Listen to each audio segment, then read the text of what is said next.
Hey everyone, welcome to my channel. तो आज हम करेंगे फ्रैक्शंस जो कि क्लास 3 मैथ्स का है, लेकिन ये बिल्कुल बिगिनर है जब बच्चे ने सेकंड क्लास से थर्ड क्लास में एंट्री ली है। तो सबसे पहले फ्रैक्शन का मीनिंग पता होना चाहिए। फ्रैक्शन का मीनिंग होता है पार्ट ऑफ अ होल। ठीक है, पार्ट ऑफ अ होल। जैसे कि आप ये सामने इमेज देख सकते हो, ये पूरी एक इमेज है। जैसे कि एक पूरा पिज्जा है। ठीक है, इस पिज्जा को मैंने क्या किया, दो पार्ट्स में डिवाइड कर दिया। ठीक है, तो part of a whole means जो पार्ट है उसका, उस पूरे होल का जो पार्ट है, ठीक है, ये पूरा होल है आपका वन, क्योंकि पूरा एक पिज्जा था, इसको मैंने दो पार्ट में डिवाइड कर दिया। ठीक है, जो हमारा वन होल पार्ट था इसको हम न्यूमरेटर में रखते हैं, और जिसको हमने डिवाइड किया है इसको हम डिनोमिनेटर में रखते हैं। तो दैट मीन्स ये जो ऊपर वाला पार्ट होता है इसको हम बोलते हैं न्यूमरेटर, और जो नीचे वाला पार्ट होता है इसको हम बोलते हैं denominator. Okay, now next move ahead. Now we have fraction again. That means we have a pizza which has four fractions in it. Okay, so how we are going to do this? That means 1 over 4. Why we are saying 1 over 4? Because it has total 1 and it is divided into 4 parts. Okay, one part you are going to take one part. That means you are going to eat one part from a whole. Okay, and we have total 4 parts of it. Okay, next we have numerator and denominator. As I already told you, numerator क्या होता है, वो वाला part जो कि ऊपर लिखा जाता है। ठीक है, वो उसको हम न्यूमरेटर कहते हैं। जैसे कि 1/2 है तो ये आपका न्यूमरेटर है और ये आपका डिनोमिनेटर है। ठीक है, अब न्यूमरेटर आपको क्या शो करता है कि यहाँ पर सिर्फ एक पार्ट है, पूरा एक था ना। ठीक है, उसको हमने किस में डिवाइड किया, बहुत सारे पार्ट्स में। उसको कितने पार्ट्स में हमने डिवाइड किया। ठीक है, जैसे कि एक पिज्जा था तो ये 1 हो गया। ठीक है, वो मैंने न्यूमरेटर में लिख दिया। इसको मैंने 4 पार्ट में डिवाइड कर दिया, तो दैट मीन्स अगर मैं 1/4 लिखूंगी तो ये इसका सही आंसर होगा, क्योंकि मैंने एक पिज्जे को 4 पार्ट में डिवाइड किया है। तो 1/4, 1 इज अ होल जो कि हम न्यूमरेटर में लिखते हैं, और 4 पार्ट्स किया है तो वो हम डिनोमिनेटर में लिखते हैं। आई होप आपको समझ में आ रहा होगा। ठीक है, नाउ अब आपको ये देखना है 1/8। आपको इस तरह का फ्रैक्शन दिया जा सकता है और आपको एक पार्ट कलर करके दिया जा सकता है। तो आपको बताना है कि इसको हम किस तरीके से फ्रैक्शन में लिखेंगे। तो क्योंकि वन पार्ट इसका कलर्ड है, तो हमने क्या किया, इसको ऊपर वन हमने 1 लिखा, और 8 पार्ट में डिवाइडेड है इसलिए हमने इसके नीचे 8 लिखा। दैट मीन डिनोमिनेटर में हमने 8 लिखा। ठीक है, अब यहाँ पर हमें बताना है कि कौन सा इसमें न्यूमरेटर है और कौन सा इसमें डिनोमिनेटर है, हमें यहाँ पर लिखना है। ठीक है, वो हम कैसे करेंगे, जैसे कि मैंने आपको बताया, जो ऊपर वाला पार्ट होता है वो न्यूमरेटर होता है, और जो नीचे वाला पार्ट होता है वो हमारा डिनोमिनेटर होता है। तो 1 हम न्यूमरेटर में लिखेंगे और 2 हम डिनोमिनेटर में लिखेंगे। ऐसे ही हम 2 यहाँ पर न्यूमरेटर में, 3 डिनोमिनेटर में, 3 न्यूमरेटर में, और यहाँ 4 डिनोमिनेटर में लिखेंगे।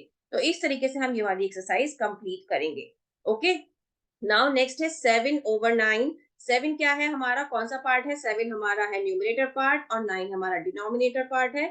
1 हमारा न्यूमरेटर पार्ट है, 5 हमारा डिनोमिनेटर पार्ट है, देन 6 हमारा न्यूमरेटर पार्ट है, एंड 3 हमारा डिनोमिनेटर पार्ट है। तो ये वाली एक्सरसाइज बहुत अच्छी एक्सरसाइज होती है अगर आपको बच्चे को सिखाना है कि न्यूमरेटर कौन सा है और डिनोमिनेटर कौन सा है। ठीक है, नाउ ये बहुत इंपॉर्टेंट होता है कि आपके बच्चे को पता हो कि कौन सा, किस चीज को हम क्या कहते हैं। जैसे ये क्या है, 9/10 है, इसको हम पढ़ते हैं 9/10। लेकिन अगर मैं लिखने की बात करूं तो ये क्या है, 9/10। इसको हम कैसे लिखेंगे, 9/10। ठीक है, अब ये है 3/7। That means 3/7, 3/7। ठीक है, then 1/2। That means 1/2, 1/2। 1/4। That means 1/4, 1/4। 1/8, that means 1/8. That next is 3/4, 3/4, that means 3/4. Okay, then we have 5/6, that means 5/6. Okay, यहाँ पर हमने मैचिंग दी है। ठीक है, नेक्स्ट में हम ये भी कर सकते हैं कि हम आपको ये वाला पार्ट लिख के दे दें और आपको ये फ्रैक्शन खुद से लिखना हो। तो इस तरीके के एक्सरसाइज भी आप बच्चे के साथ करा सकते हैं। वो आप हमारी नेक्स्ट वीडियो में देखने को मिल जाएंगे आपको। ठीक है, next we have this fraction. यहाँ पर आपको बताना है, सर्कल करना है बेसिकली, कि यहाँ पर फ्रैक्शन कौन सा है।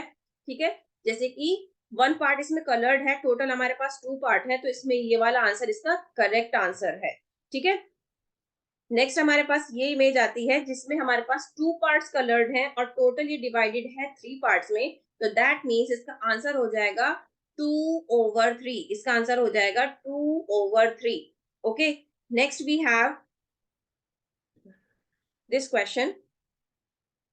अब ये 4 पार्ट्स में डिवाइडेड है जिसमें कि 2 पार्ट्स कलर्ड हैं, तो इसका आंसर हो जाएगा 2/4। इसका आंसर हो जाएगा 2/4 क्योंकि 2 पार्ट्स कलर्ड हैं और ये टोटल कितने पार्ट्स में डिवाइडेड है, 4 पार्ट्स में डिवाइडेड है।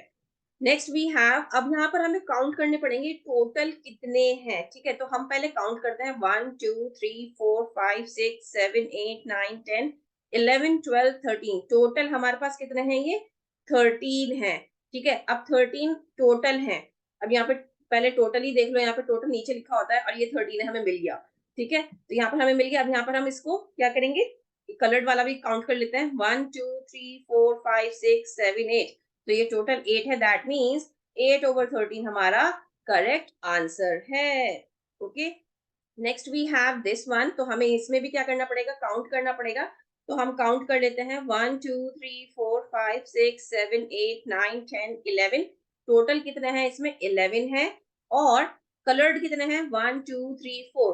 कलर्ड हमारे पास है 4, दैट मीन्स 4/11। मैंने आपको बताया था कलर्ड वाला पार्ट हमें ऊपर लिखना है, न्यूमरेटर में लिखना है, और टोटल वाला, टोटल कितने फ्रैक्शंस हैं वो हमें किस में लिखना है, डिनोमिनेटर में लिखना है। तो कलर्ड हमारे पास 4 है और टोटल हमारे पास 11 है, तो इसलिए हमने ऐसा इसको लिखा है। ठीक है, उम्मीद करती हूँ आपको समझ में आ रहा होगा। ठीक है, अब आप हम आगे बढ़ते हैं। ठीक है, next we have this picture. अब हम इसमें यहाँ पर बताना है 1 2 3 4 5 6 7 8 9 10 11 12 13 14। So we have total 14 fractions. Okay, 14 इसके पार्ट हैं, कितने पार्ट्स में डिवाइडेड है, 14 में। और कितने कलर्ड है हमारे पास, 1 2 3 4 5। So total we have 5 colored parts. So 5/14 is the correct answer. Okay, now next we have this picture. अब यहाँ पर हमें देखना है कि हम किस तरीके से इसको कर सकते हैं। सेम प्रोसेस है, 1 2 3 4 5 6 7 8 9 10 11 12। टोटल इसमें 12 हैं और कितने कलर्ड पार्ट हैं, 1 2 3 4 5 6 7 8 9।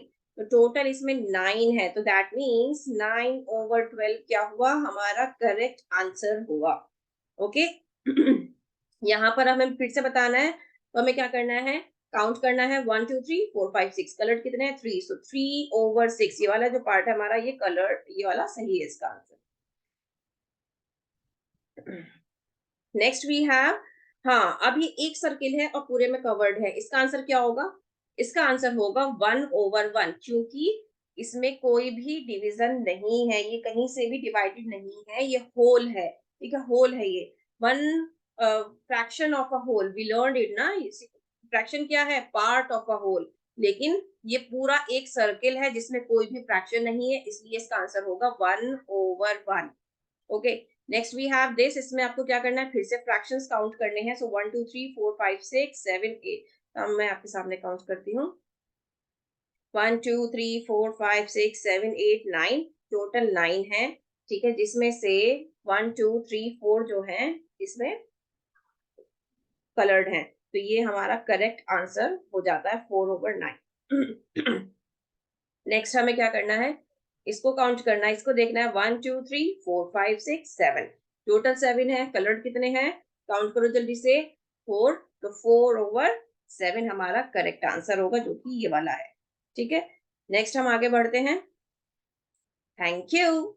तो उम्मीद करती हूँ कि आपको पसंद आया होगा वीडियो। अगर पसंद आया तो please please please like share and subscribe, and we will meet again with a wonderful worksheet. Okay, and please be there always. Thank you.